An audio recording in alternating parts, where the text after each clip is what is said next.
ডাকিনী শব্দটি শুনলেই খুব ভয়ঙ্কর কোনো নারী মূর্তির কল্পনা মাথার মধ্যে এলেও প্রসঙ্গ ঐতিহ্যের উপর নির্ভর করে ডাকিনীর ধারণা কিছুটা আলাদা। উদাহরণস্বরূপ, পূর্ববর্তী হিন্দু গ্রন্থে এবং পূর্ব এশিয়ার গুপ্ত বৌদ্ধ ধর্মে এই শব্দটি দানবদের একটি জাতিকে বোঝায়, যারা মানুষের মাংস অথবা অত্যাবশ্যক সারাংশ খেয়েছিল। হিন্দু তান্ত্রিক সাহিত্যে ডাকিনী হলো একজন দেবীর নাম, যা প্রায় 6টি চক্রের একটি বা মানবদেহের 7টি মৌলিক উপাদানের সাথে যুক্ত। আবার নেপালি ও তিব্বতীয় বৌদ্ধ ধর্মে ডাকিনী অথবা প্রজ্ঞা ডাকিনী উভয়কেই এমনভাবে কল্পনা করা হয়েছে যাকে আলোকিত শক্তির উগ্র চেহারার মহিলা মূর্ত রূপ হিসেবে বর্ণনা করা যেতে পারে এবং নির্দিষ্ট পরিমাণ আধ্যাত্মিক বিকাশের সাথে মানব নারীদের জন্য উভয় তান্ত্রিককে জ্ঞানার্জন শুরু করতে সাহায্য করতে পারে।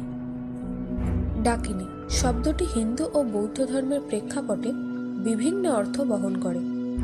সাধারণভাবে এটি এক ধরনের নারী, আত্মা, দেবী বা রাক্ষস হিসেবে বিবেচিত হয়।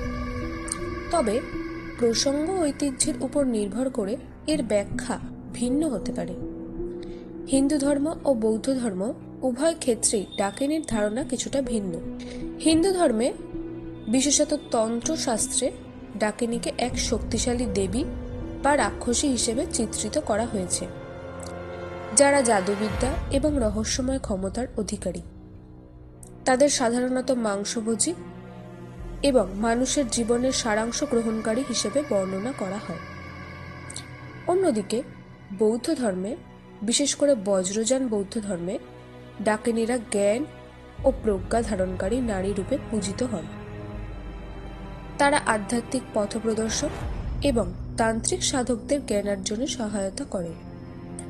এখানে ডাকিনীরা কেবল ভয়ঙ্কর রূপ ধারণকারী দেবী নয়, বরং আলোকিত শক্তির প্রতীক। বর্তমান হিন্দু ধর্মে কালী পুজোর মণ্ডপে মূল প্রতিমার দুপাশে প্রায়শই তাদের দেখা মেলে। অতি উগ্র, অতি বীভৎস দুই নারী, প্রায় নগ্নিকা, দুই হাতে মনুষ্যাকৃতি কোনো জীবের শরীর থেকে লোলুপ ভঙ্গিতে মাংস ছিঁড়ে খাচ্ছেন। ঘোর দর্শনা এই দুই শক্তি সহচরীর নাম হল ডাকিনী।